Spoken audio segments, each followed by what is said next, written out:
Thank you for joining me. So I'm going to demonstrate how to play Amazing Grace. Very simple chords. I'm going to do like the open chord version in the key of C. Okay, so we're going to start off with C major, then F major, G major. These are all open chords, and then A minor seventh back to C major, which is the 1. Okay, now in number form, this is actually 1, 4, 5 back to 1. Okay, and then we go to the 6, 5, then 1. If we want to talk about numbers, that's pretty much what we're using.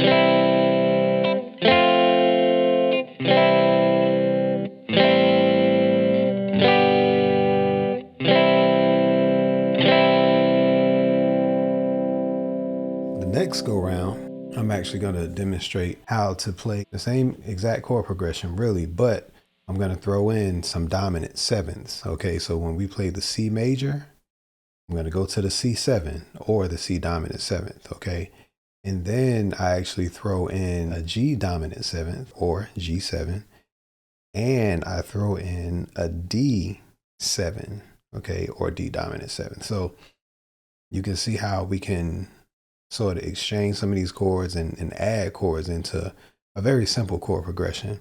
Now the A major seventh, that stays the same.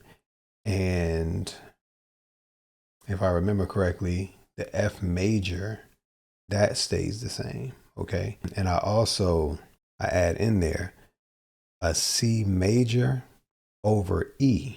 So in other words, I'm playing the open E and play the C major the same way. All right.